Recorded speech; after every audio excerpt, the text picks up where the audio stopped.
Harjit Singh sat on the bench by the carousel at the airport waiting for his suitcase to arrive. He was tired and cold and wasn't used to this weather. In Amritsar, where he came from in India, it was 37 degrees. In Paris, it was just 14 degrees. His father called out to him, "Hurry up, Harjit, the driver cannot wait much longer just for you." Harjit was a little upset. He did not want to come to Paris. He wanted to stay in India with his friends, but because his father had received a job offer in France, they had to leave India and make a new start.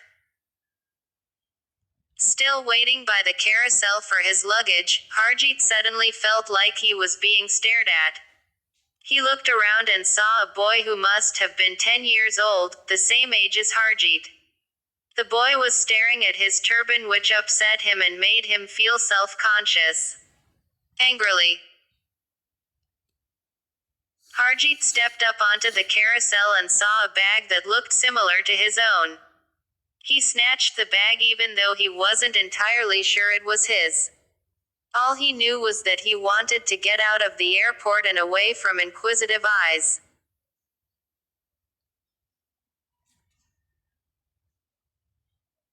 As they drove to their new apartment, Harjit glared out of the car window and took note of how different everything looked compared to back home. It was cleaner. There were lots of very beautiful big buildings with gold painted on them and statues on top. The sky was very gray and the ground was wet with rain. He saw lots of people sitting outside of shops drinking coffee and talking. When the car stopped at a set of traffic lights, Harjit rolled down the window so that he could listen. They talk very strange, he thought to himself, but he knew that this was all a part of the experience. You will benefit from this experience, his papa had said as they set off from India. So many of your friends would die for the chance to travel to Europe. You should not be scared. It is an adventure.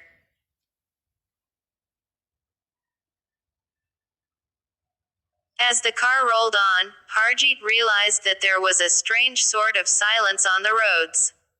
The cars are not beeping their horns at each other in Paris. He thought, there are a lot of cars but they are all driving in neat lines, all in separate lanes. The cars aren't getting stuck at all, they just keep moving. It is not at all like this in India.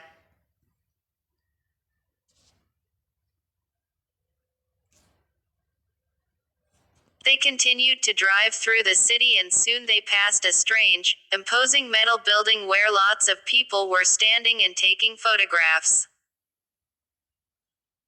I wonder what that is, Harjit asked. Nobody in particular.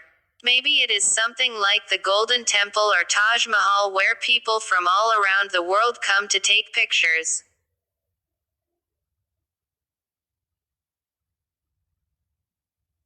Suddenly the car stopped as a man on a bicycle crossed the road in front of them.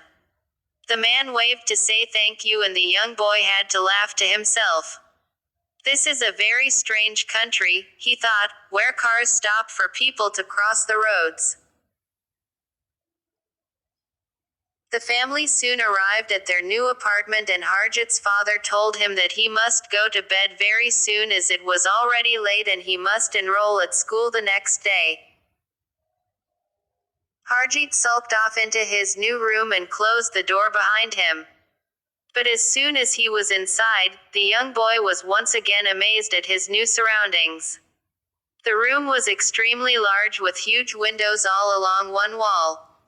The ceiling was so high that not even Harjit and all of his friends piled one on top of another would be able to reach up and touch it.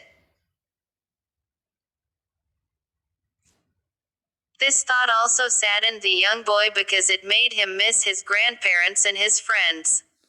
Not knowing what else to do, he jumped onto the bed and sank his head into the pillows and cried himself to sleep.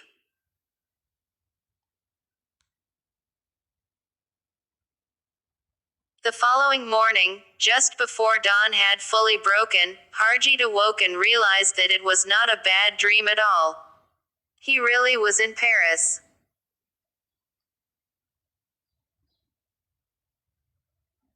He crawled out of bed and looked out of the window at the few people below. It was all so different from Amritsar. He missed the constant noise from the Golden Temple, the people and cars and rickshaws. There was something very comforting about that noise. He was used to it and he missed it already. He decided to look at the photos of his friends and family which he had brought with him. He sat on the floor and crossed his legs and pulled his bag towards him. But just as he began to unzip the bag, he noticed that it had a small key ring attached to the zipper in the shape of the tall building that he saw the previous evening on his drive from the airport. And when he opened the bag there was a flash of gold, just like from a pirate's chest, and inside he saw something shiny and familiar. The bag contained an icon of the Golden Temple and one of the Taj Mahal.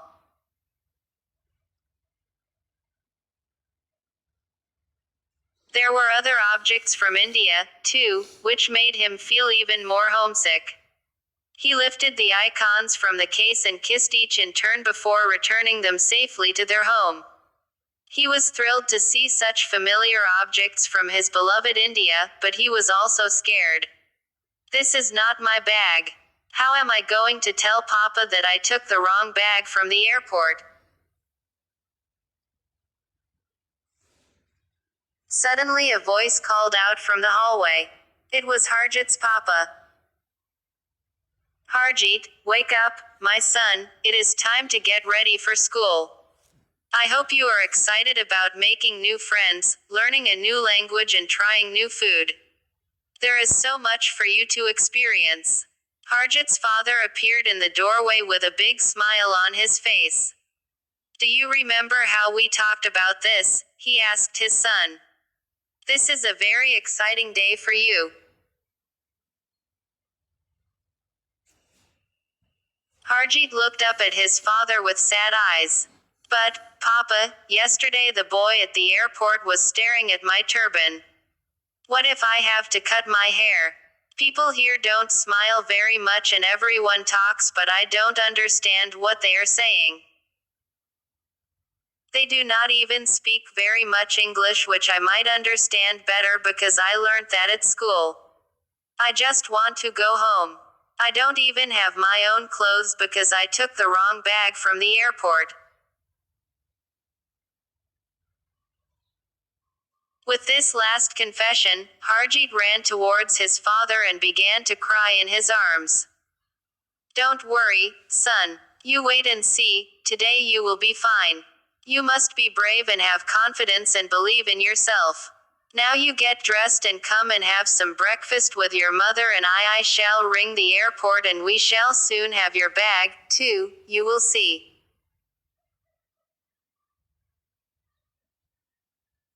When breakfast was finished, Harjeet was in a much better mood.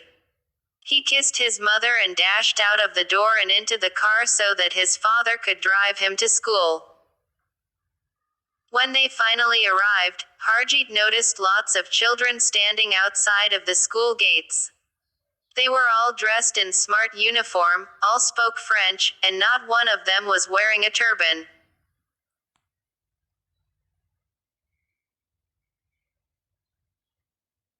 The young boy suddenly felt very nervous again. When his father noticed this change of mood, he held out his hand to his only son and said, Come on, let's go in and take a look around. We have nothing to lose in just looking. And he smiled as he said this, like it was all a big adventure. This made young Harjeet feel much better. As they walked down a long corridor, Harjeet noticed lots of pictures of the big metal building pinned to the walls all around. He thought about the little key ring on the bag and all of the people taking pictures with their cameras the previous evening as they drove from the airport. This building must be something very important here, Harjeet thought to himself. I wonder what it is called.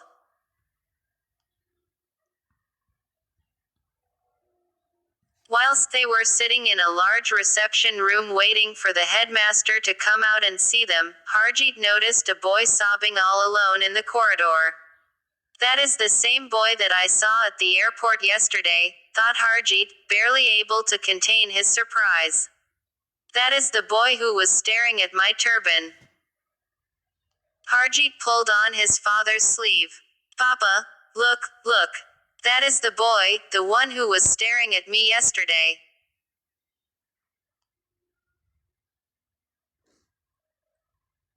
Then why don't you go and say hello, his father suggested. Some people are just curious. They do not mean any harm. Harjeet decided to be brave, and so he walked up to the boy and smiled. The boy looked a little embarrassed that he had been caught crying. Hello, my name is Harjeet. I just arrived from India yesterday. Do you speak any English?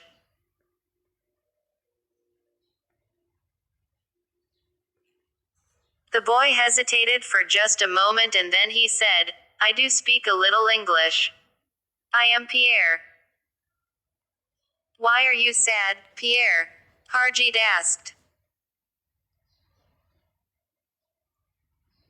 It was then that Pierre went on to explain how he had also just arrived from India after his family holidays.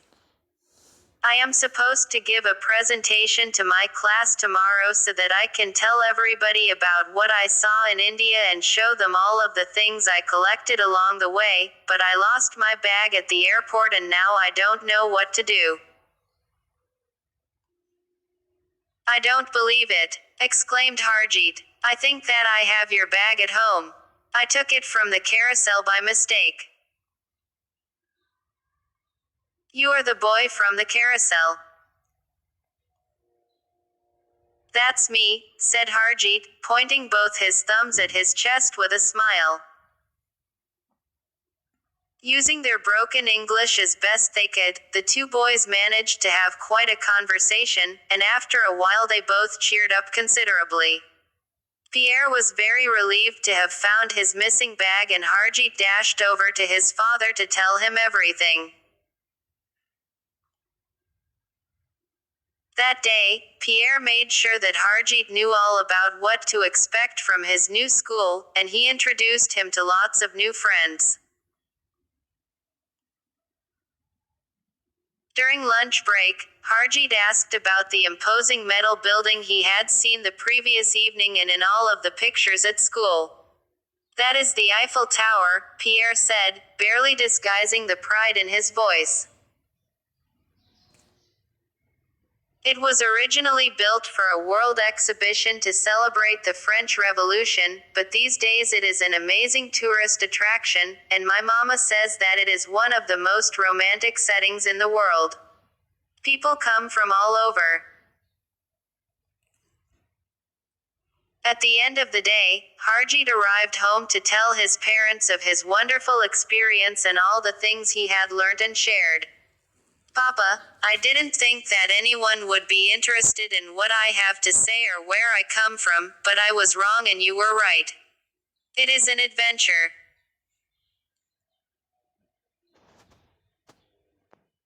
That night, as he stretched out in his new bed and listened to the gentle rumble of cars in the street below, Harjeet was almost too excited to sleep. Pierre had asked him to stand up in class the next day and help explain all about India. He had met so many new friends and he looked forward to learning about life in France and speaking a new language. He still missed home, but he had begun to understand how a little courage, a little understanding and an open mind, could help him grow as a person. This was indeed the start of a whole new adventure.